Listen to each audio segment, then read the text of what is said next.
Today we are going to talk about musculoskeletal infections.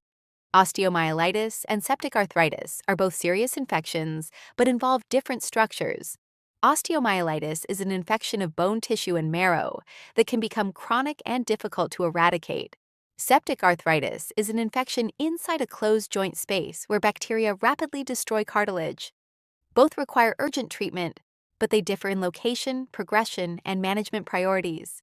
Osteomyelitis develops through three major pathways, most commonly involving Staphylococcus aureus, including MRSA. Hematogenous spread occurs when bacteria travel through the bloodstream, especially in older adults, malnourished patients, and IV drug users. Contiguous spread occurs from nearby trauma, surgery, hardware, or open fractures.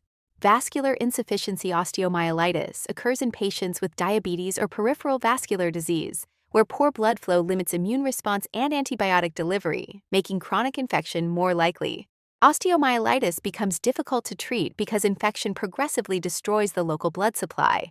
Bacteria trigger inflammation, edema, and thrombosis, leading to ischemia and tissue death. Purulent fluid then accumulates inside rigid bone, forming an abscess under pressure. In chronic disease, sequestrum forms as dead infected bone, while involucrum forms as new bone walls off the infection. Once these structures develop, antibiotics alone are usually ineffective, and surgical intervention is required.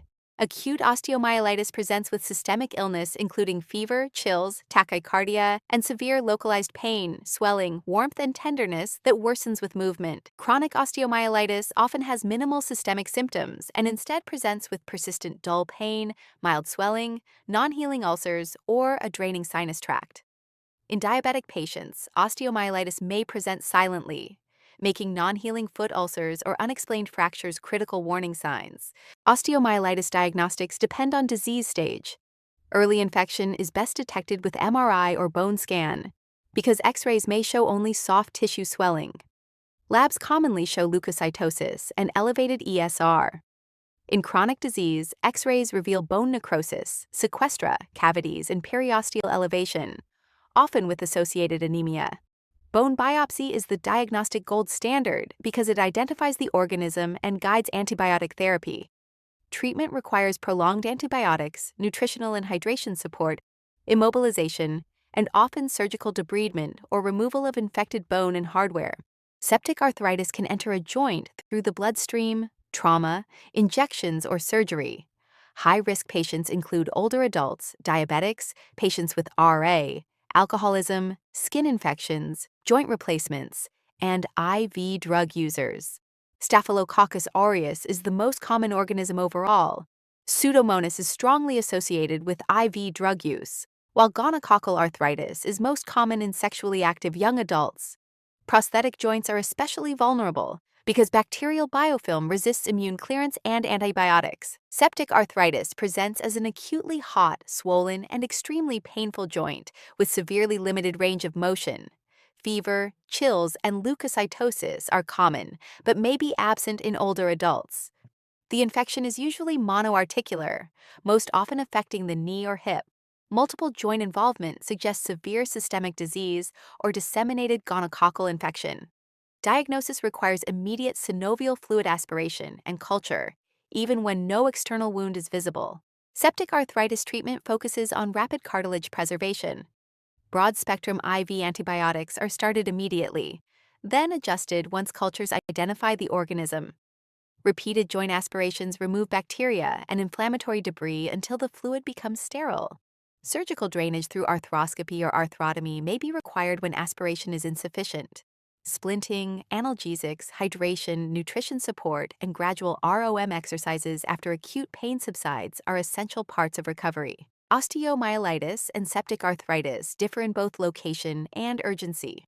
Osteomyelitis is an infection of deep bone tissue that often develops gradually and may become chronic, while septic arthritis is an acute infection inside a synovial joint that rapidly destroys cartilage. Osteomyelitis is confirmed with bone biopsy and treated with prolonged antibiotics and surgical debridement when needed. Septic arthritis is confirmed with synovial fluid aspiration and requires immediate drainage and IV antibiotics to preserve joint function. Nursing care for osteomyelitis and septic arthritis focuses on assessment, pain control, mobility preservation, infection management, and patient education.